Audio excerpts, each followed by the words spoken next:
بسم اللہ الرحمن الرحیم، السلام علیکم ورحمۃ اللہ۔ اسرائیلی وزیر اعظم نیتن یاہو کے ساتھ جو سلوک کیا گیا اقوام متحدہ کے اندر، اس کے بعد انتہائی اہم ترین انٹیلیجنس رپورٹ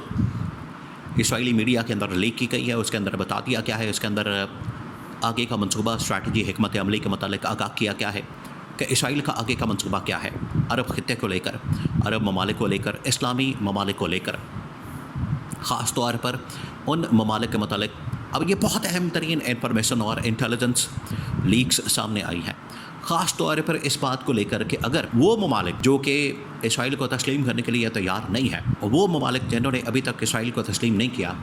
اسرائیل کے ساتھ تعلقات نہیں بحال کیا، اسرائیل کو سفارتی طور پر تسلیم نہیں کیا، بہت سارے ممالک کر چکے ہیں، جس کے اندر یہ شام، عراق، ایران، اور ایران تو خیر نہیں، اردن وغیرہ، پھر اس کے بعد مصر، یو اے ای، یہ ممالک اسرائیل کو تسلیم کر چکے ہیں۔ ایک تو زور زبردستی دھاندلی کے ساتھ، ٹھونس کے ساتھ ان کے اوپر حملہ کر کے کچھ ممالک کو اس طرح کی آفرز دی گئیں کہ انہوں نے اس کو تسلیم کر لیا۔ ترکی بھی اس میں شامل ہے، جن کے اسرائیل کے ساتھ باقاعدہ سفارتی تعلقات قائم ہو چکے ہیں، لیکن کچھ ممالک جنہوں نے سفارتی تعلقات اسرائیل کے ساتھ قائم نہیں کیے، اس میں سعودی عرب بھی شامل ہے اور اس میں پاکستان بھی شامل ہے۔ اسرائیل نے اب ایک منصوبہ بنا لیا، منصوبہ بڑا خطرناک اور خوفناک ہے، اب آپ نے اس کو سمجھنا ہے، جس کی وجہ سے سعودی عرب کے اندر دوڑیں لگ گئی ہیں، وہاں پر اسلامی اتحادی فورس کو دوبارہ سے بنانے کی، اس کو قائم کرنے کی اور اس کو دوبارہ سے اسٹیبلش کرنے کی ضرورت پر زور دیا جا رہا ہے، نہ صرف یہ محمد بن سلمان کی جانب سے بلکہ سعودی کنگ کی جانب سے، اور اس کے علاوہ وہاں پر جتنے بھی کیبنٹ کے لوگ موجود ہیں، ایون کہ ان کی جو انٹیلیجنس کے لوگ موجود ہیں، انہوں نے بھی اس چیز کے اوپر بریفنگ دی ہے محمد بن سلمان کو۔ یہ بڑا خطرناک اور خوفناک منصوبہ ہے اسرائیل جو بنا چکا ہے۔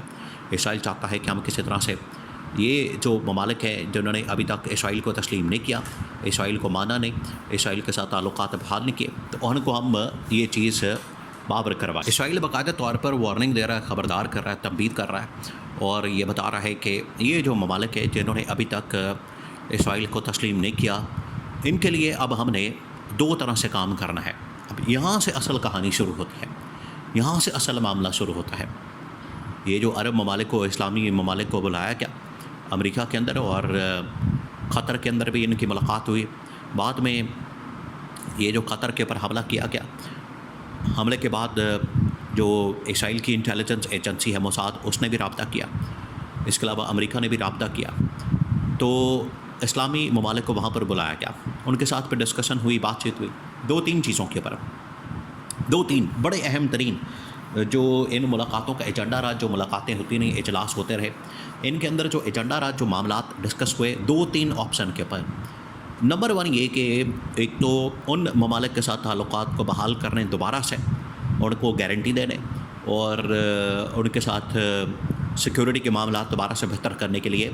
سب سے پہلے ان کو یہ کہا گیا کہ جن ممالک نے، اب آپ نے اس پوائنٹ کو سمجھنا ہے، یہ بڑا اہم ترین نقطہ ہے، جن ممالک نے اسرائیل کو تسلیم کر لیا ہے، جس کے اندر یو اے ای ہے، مصر ہے، یا اردن ہے، اور باقی ممالک ہیں جنہوں نے اسرائیل کو تسلیم کر لیا ہے، اب ان کو ہم گارنٹی دیتے ہیں کہ ان کے اوپر حملہ نہیں ہوگا۔ قطر نے کیونکہ تسلیم نہیں کیا تھا، اس کے اوپر حملہ کر دیا کیا کہ وہاں پر حماس کی لیڈرشپ موجود ہے، تو اس کے اوپر حملہ کر دیا۔ امریکہ نے بھی کہا کہ ٹھیک ہے، یہ جن ممالک نے تسلیم کر لیا ہے، ان کے ساتھ اس طرح کا معاملہ ہم نہیں کریں گے، ان کو ہم اس طرح سے اکیلا نہیں چھوڑیں گے، نہ ان کے اوپر حملہ کریں گے۔ نمبر ٹو، انہوں نے کہا کہ چلیں ٹھیک ہے، ان کی بات تو ہو گئی۔ اب یہاں پر جو عرب ممالک کا اصل میں جو ایکا تھا، ان کی جانب سے جو ایک اتحاد قائم کیا گیا ہے، وہ وقت کی ضرورت بھی تھی، اور وہ ایک بڑا سالڈ اور اسٹرانگ پوائنٹ بن گیا۔ اس میں یہ کہا گیا کہ ایک تو یہ ممالک ہیں جنہوں نے اصل میں، ان ممالک نے اسرائیل کے ساتھ تعلقات بحال نہیں کیے، یہ تو چلے آ گئے، لیکن جن ممالک نے ابھی سوچنا شروع کیا ہے، ان کے بارے میں کیا کرنا ہے، انہیں کہا گیا کہ انہیں ہم یہ آفر دیں گے، سیکیورٹی دیں گے، گارنٹی دیں گے، یہ کریں گے، وہ کریں گے، اس طرح کی گارنٹیاں دی گئی۔ اب تیسری کیٹیگری آتی ہے ان ممالک کی جنہوں نے ابھی تک اسرائیل کو نہ تسلیم کیا ہے، نہ سوچا ہے، نہ نیئر فیوچر کے اندر، یعنی مستقبل قریب میں یا آنے والے دنوں میں کوئی چانس موجود ہے، نو چانس، زیرو چانس۔ وہ دو اس میں لیڈنگ جو بڑے ممالک ہیں وہ ہے ایک سعودی عرب اور دوسرا ہے پاکستان. یہ دو بڑے لیڈنگ ممالک ہیں جنہوں نے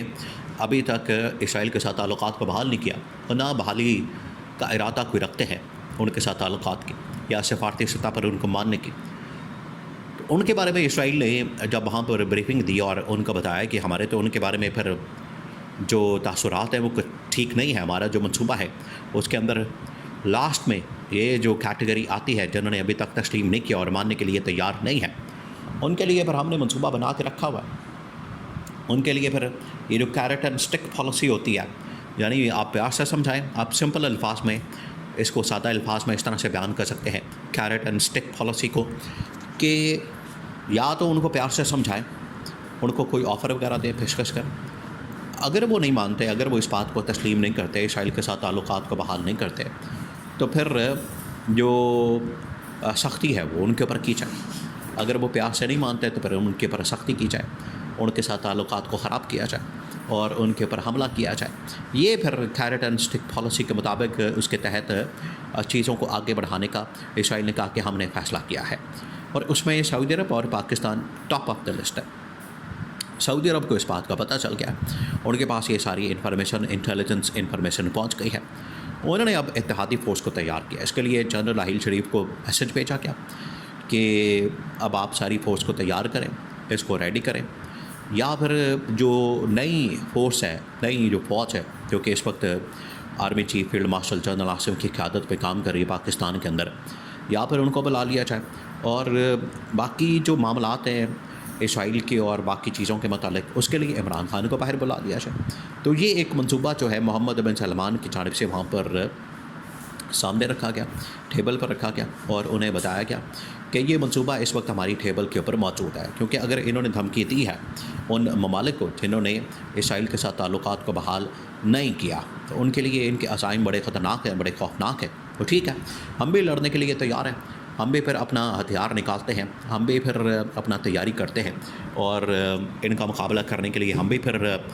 کمر کس لیتے ہیں, بیلٹیں کس لیتے ہیں, اور ڈرائیونگ سیٹ کے اوپر آ جاتے ہیں. تو محمد بن سلمان نے پیغام بھجوا دیا ہے پاکستان کے اسٹیبلشمنٹ کو. یہ اب ساری ڈیولپمنٹس اس معاہدے کی بات ہو رہی ہیں, کیونکہ معاہدہ ہو گیا, معاہدہ اپنی جگہ موجود ہے. اس کے بعد اب کیونکہ اسرائیل باز نہیں آ رہا, اسرائیل کسی وقت بھی حملہ کر سکتا ہے, اسرائیل کی جانب سے حملہ کیا جا سکتا ہے,